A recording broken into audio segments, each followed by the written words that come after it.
Thank you. My Mr. new gavel. Lewis. Here. Mr. Benson. Here. Mrs. Edwards. Here. Mr. Steingart. Here. Ms. Vedder.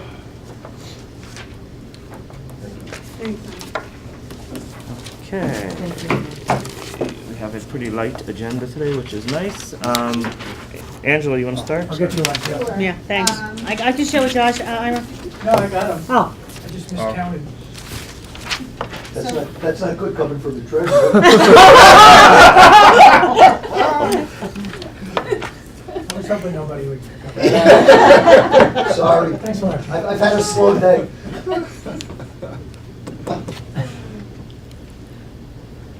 So far, in January and February, we processed about a little over 7,000 invoices. Of those 7,000 invoices, there were almost $27,000 of duplicate payments or vouchers that need dollar amounts that had to be reduced on vouchers for overages. And there were about a little over $83,000 worth of vouchers that were submitted that did not have contracts and did not meet the criteria for the 3-month extensions and what have you. That's better than the 200,000 last month. I was giving you last year's, Oh, well, I might have cumulative. given you last, 2 times ago, the yearly totals. So this is just. This is just January and Quarter. February. No. That's ours. No. Did we get that straightened out with soil and water? The contracts? Yeah. Yeah, we'll get that done. I was in the city with the That's deposition all fine. day yesterday. That'll be in my March totals, because that was submitted with that I'll make sure that gets. That's why I'm asking. I brought the Yes. contracts in the other day. I Yep. didn't have it when I went to. Make sure those go out. Thank you. I have a question for Angela. Yes. If this is- And I don't know if you can answer this today, but maybe for next month. When you do the vouchers and you find a mistake or you find fraudulent activity, whatever, it's documented somewhere, correct? Yes. And then roughly, could you tell me how much money last year you found that was? Well, let me back How up, could you- because yeah. I think there's a difference between fraud and mistakes. Okay. Fraud is an intentional Right. act. I think that people, there's human error involved, and I don't believe somebody put in a voucher because they were fraudulently trying to pay company X an extra. I think there's errors that occur for whatever reasons, various reasons. But we do have that, Yeah, we do Jane? discuss things with Yes, departments. I did. Yes, I did. Thank We you. do discuss these We're with the even. departments, and we do have record of it. We keep all those. I don't return the vouchers when there's duplicates and such. I keep them as support for my numbers that I give you. So no, one time, let me just give you an example. Last year, you felt that an employee, no names, put in a voucher and they were not allowed to, let's go out and say, go on and purchase, have his lunch. And you caught them and you pursued it and then you got the money back. When that happens, how much money could you say you've saved a year doing that, roughly? That should be- It would vary. Okay, but, I mean, I wouldn't want to throw out a number and not Okay. have, I don't like to make a guesstimate, but I could put a report together that tells you the amount of duplicates and errors that we've reduced. would you mind over doing the that for last next couple of month for me? I'd years like to and- see that. Would you Okay. mind? Sure. Okay, Next month. Thank you. Art has to be excused. He's working on some stuff. And a death in the He's got family. Family issues. Family death. Miss Monica? How are you? I'm wonderful. Legislator Edwards asked if I would just talk briefly about the meeting I had with the supervisors. I was on their agenda to explain to them the change in the methodology of assessments under workers' compensation.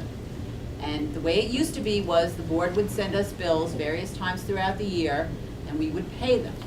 Again, in the apportionment, we did our best guess estimates for what the board assessments would be. And there was always a rule of thumb that it was, 42% of indemnity, and again, we tried to do the best that we could to make those, make the numbers that we had enough money to pay the bills. The board has now decided that in 2014, they're not going to bill us. We're going to pay them, and we're going to pay them based on a payroll basis. So we have to obtain from all of our participants either their NYS 45 form or the 941 form, and there's numbers on there, and we're going to take those numbers, compile them into a spreadsheet, multiply it by the percentage that the board is going to give us, and we're going to cut a check through our TPA for this assessment, and that's how they've decided to go forward with the new assessments. So we're not gonna be getting bills, we're not gonna be, in the treasurer's office, it was always a concern, there would be quite a sizable bill in April, you know, $200,000, $300,000, and they'd wanna know right away, when are we gonna, you know, when is that bill here, because we have to make sure to pay it. So now it's gonna be quarterly, it's due the same time that everybody else's reports are due to the state, so that's gonna be a little challenging, because we have to get the information from the participants, create the calculations, send it to our TPA, and have the payment postmarked before the required date at the end of the quarter. So that's basically what I worked on with the towns, try to get them to understand that, you know, this is a new requirement of the board, it's not Sullivan County making the requirement, it's not me making the requirement, but the Workers' Compensation Board does dictate what we do, and we have to follow the rules. It's a Veteran. law, so we have to follow it. And just one more thing I'd like to bring up, it happened last week. The Assembly passed the Paid Family Leave Act. Now it has to go to the Senate, and this has been on and off since I have notes back from prior to 2007, where it's, you know, they've tried to make this, we have FMLA, it's family medical leave, it's unpaid. And it's, you know, everybody's up, you know, they're allowed 12 weeks for different criteria. This paid leave, from what I can figure out from the bill, it has to run in conjunction with FMLA, which is unpaid, this would be paid. And it appears as though we're gonna have to take out an insurance policy, as we do for short-term disability. We buy coverage, and the county pays the cost of that coverage for our employees to have short-term disability. So it just passed the Assembly. I don't know, you know, it's gonna go to the Senate. It passed 84-40 in the Assembly. I just want you to be aware that, you know, this is gonna be an increased cost to the county, and nobody knows how much. The last page of the bill, it says impact to fiscal implications for state and local governments to be determined. So, I just, a lot of it looks like it's effective for July 2015, and then it says immediately, and so just wanna Tune in be again aware that next Saturday for the second 80% of installment. the time. there might be something in that. It's those few that just have no time. Okay. Okay, any other, Ira? Monica, except on the first discussion you had with the payments for the assessments by the board, sounds a little like what Department of Health decided to do last year with EI payments, where. Oh, they said early they had intervention? An escrow account? No, But- No. it's the way the commercial industry works, where you pay based on payroll. So whatever your payroll is paid for the quarter, it's not an estimate, it's on actual. It's not an estimate? No, it's on actual payroll. And It's on actual payroll, but how does it compare with what our eventual cost is gonna be? Well, do you mean our cost, the plan's cost? It's gonna be based on this percentage of total payroll, and for, I guess, as a good guess, the county's about a $50 million payroll, and if all the participants are another 50 million, just, you know, guessing at 50-50, it's, I don't remember off the top of my head what the percentage they decided, but it's gonna be, it should be more consistent for us, instead of these arbitrary, pay 297,000, pay 14,000, here's a credit for 1,500. Yeah, And it's gonna be every quarter. yeah. How about the total annual payment, how will that compare with what we've done in the past? I'm hoping that it's less, but I don't wanna ever hope anything's less, because, Yeah. and then I'm a little bit nervous about, once they go through this first year, they're gonna probably figure out that they're not getting enough money, and they're gonna change in the following year, they'll jack the percentage. Yeah. But it's all new, there, you know, and again, it was, okay, you know, just throw it out there, and this is what we have to do, and everybody has to comply with it. Self-insured as well as private employers. Payroll, then any raise X, what's the percent? Any other questions? Thank you, Mark. Ira, you're up. Yeah, thank you, good morning. Everybody get a report?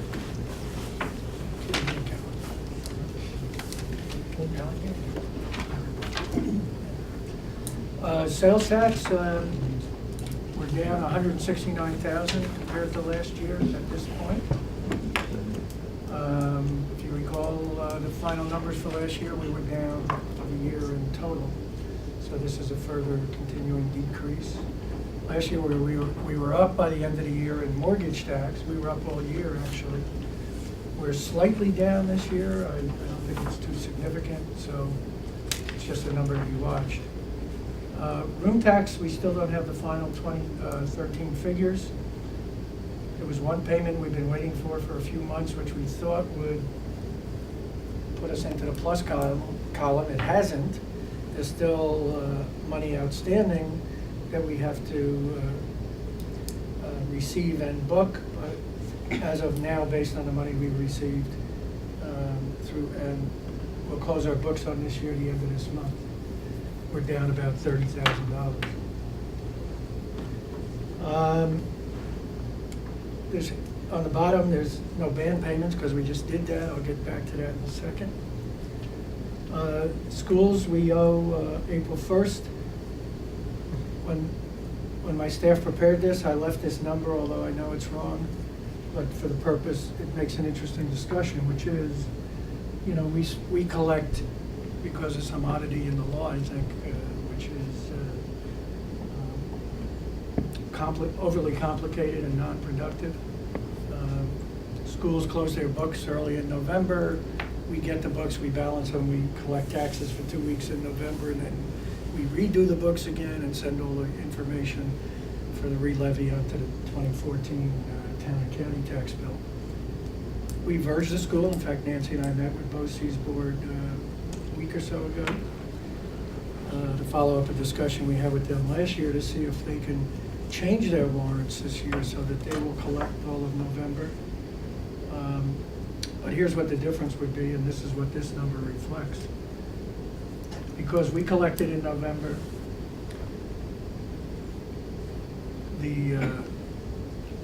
we're gonna owe the schools $15 million, as reflected here, plus the amount we collected, because we kept that amount. The amount that was actually unpaid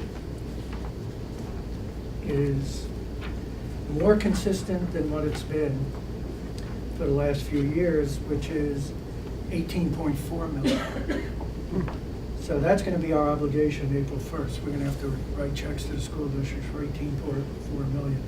The number last year, if you want to do a comparison, was 19.6. So we're actually 1.2 million ahead of where we were last year. And that's because? School tax collections, and I got a brief recapitulation that goes back through '07, and I've asked to go back to '02 or '03, and when I get that compiled, I'll give it to you.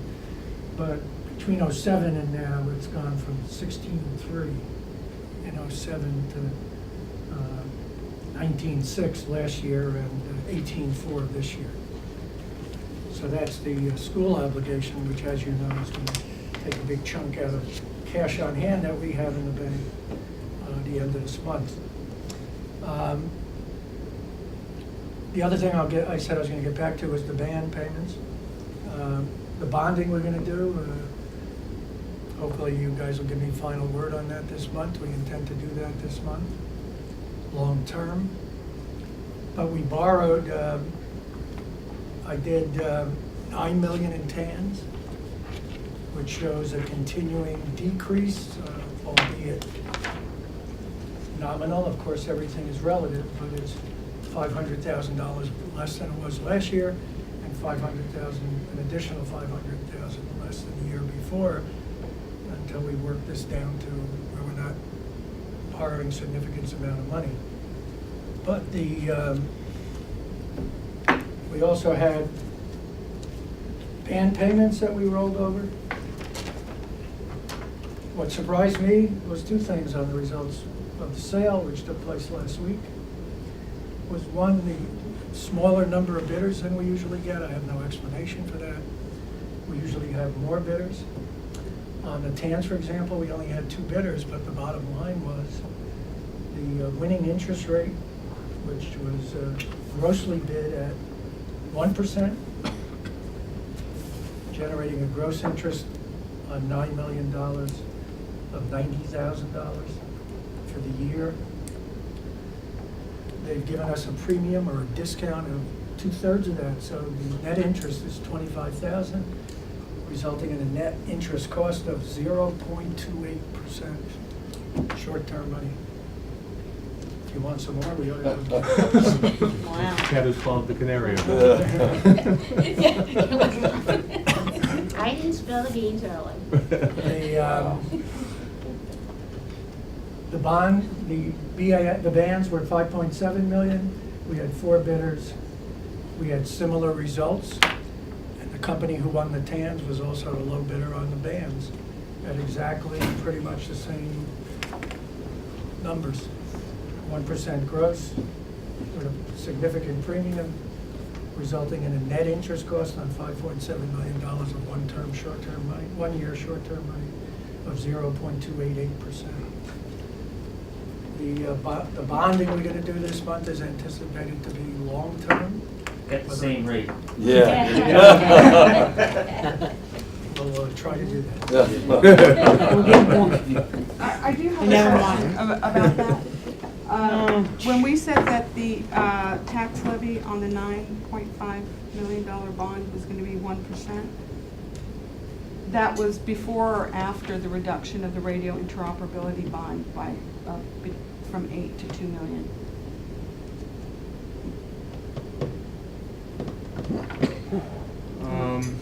I'm trying to remember what I had in the memo.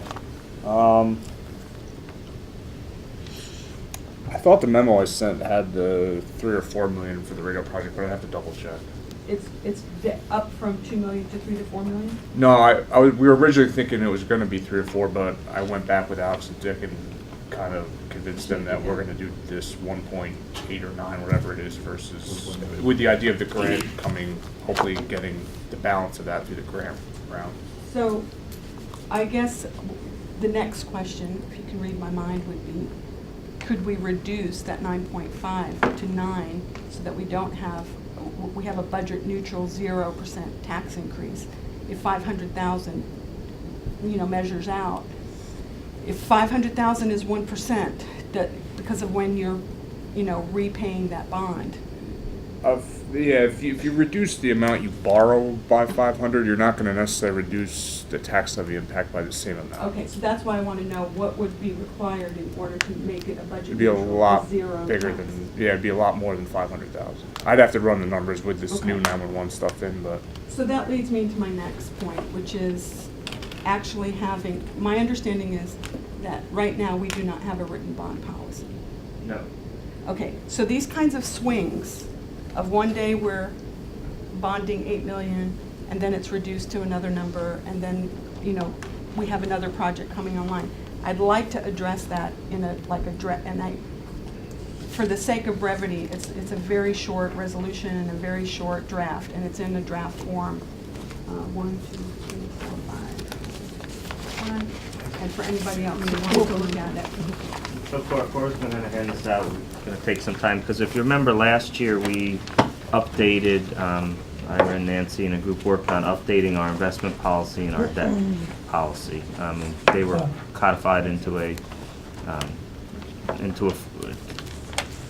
something, so we're gonna dig those out, we'll take these information as well as a couple of the other policies that Cora had found, and we're gonna flesh that out for our meeting next month, but this And is a... thanks, because what I'd like to point out is 2 specific things. One is that, because right now we have the cover letter, right? But once we start going for the, financing the jail, it's so many different projects that have to be looked at with the bond, as opposed to, this was a radio interoperability bond, and now that we're doing the roads and bridges, and we have the 6 million in whatever name that fund is today, that's 15 million. So how does that affect our overall, net? Not just looking at each bond or each project in and of itself, but looking at the whole machine and how each project impacts. So specifically, what I want to look at is how it impacts the bond rating, how it impacts the debt service, and how it impacts the property tax levies on the whole. yeah, those are included in the cover, the resolution we passed last month to have Right. this other cover attachment with any bond resolution. But to me, a cover letter is the result of having a bond policy. I mean, by passing something through a resolution, you're in essence setting policy. I mean, whether we actually called it policy or not, I mean, it's now policy that any bond resolution's gotta have this additional information accompanying it. So, Right. I mean, whatever we wanna call it, we can call it, but in essence, you have a policy on the books right now that I think deals, I haven't, like, I got this morning, I haven't had a chance to really read it, Well, but that's why I'm passing it out with draft. probably accomplishes 95% of what this addressed, like, without reading the whole thing. So, Right. I think it's more semantics of what we actually called it through that resolution versus if it's a policy or not, but Well, the other reason is if we go to the second page and where it says the use of debt, I just kind of lifted this in quotes from the Sullivan, the Orange County policy. They consider long-term financing for acquisition, maintenance, replacement, or expansion of physical assets, including land, only if they have a useful life of at least 5 years. Debt will only be used to finance capital projects and equipment, which is what we do here, except in case of an emergency. County debt will not be issued for periods extending the useful life or average useful lives of the project or projects to be financed. And the other part that I thought was important, and I think it's the Ulster County one, is that every year the bond policy is reviewed on an annual basis and signed off by the legislature. So that means that it's not a cover letter that we're approving. There's some attachments of the resolutions that they're looking at where they actually make amendments to the bond policy on an annual basis. What's your take on this, Ira?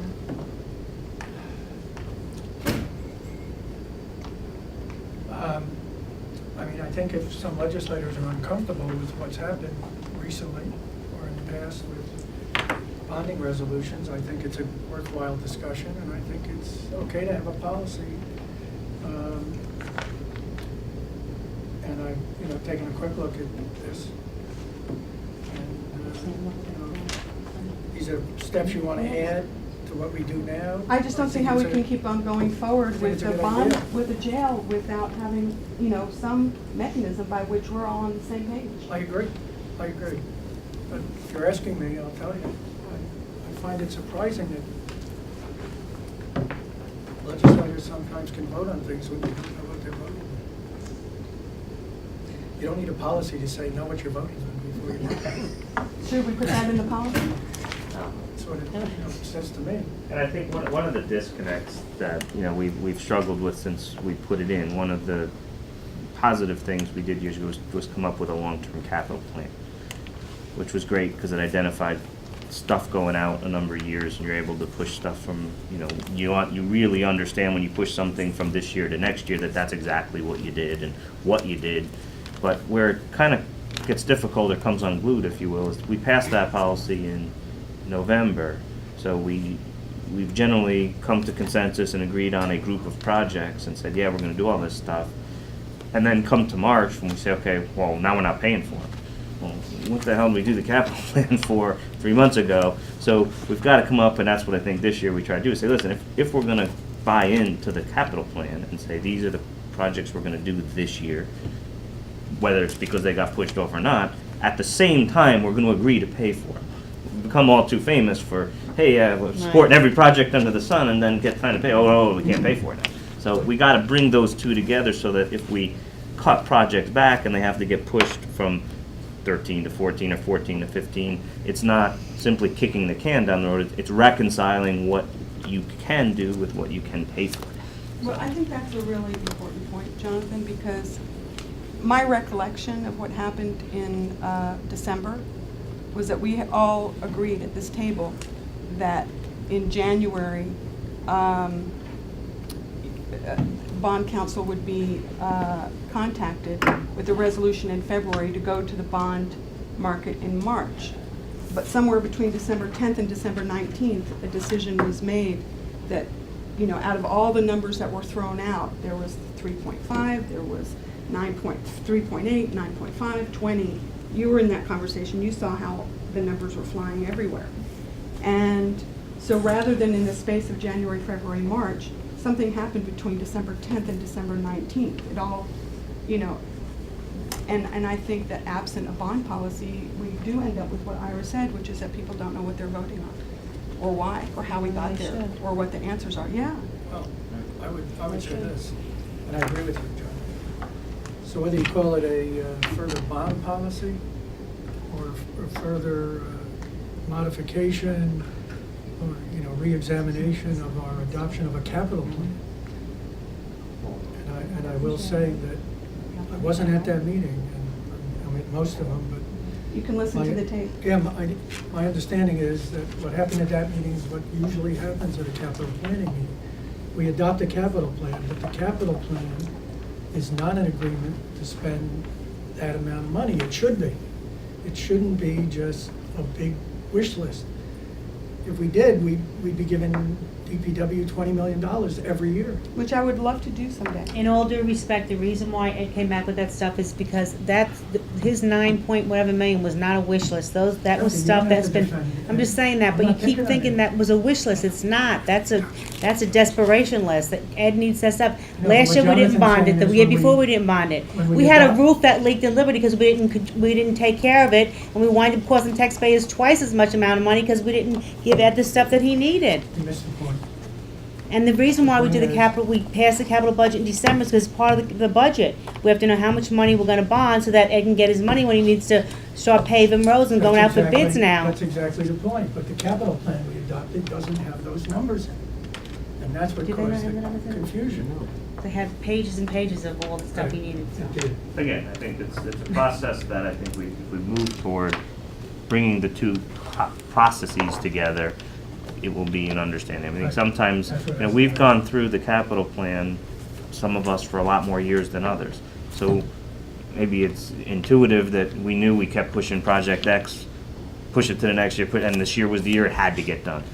I think if you dovetail them together, it'll bring those two things right into focus, and then But the There problem, won't but be any we also question. do have 5-year plans. I mean, the DPW's always had a 5-year plan, but then when you go to say, well, this is the X amount of money I need, we didn't have the money, so it kept getting pushed down. So we do have a plan, we just don't have the money for all the plans. So any plan is great, but if you don't have the funding, what good is it?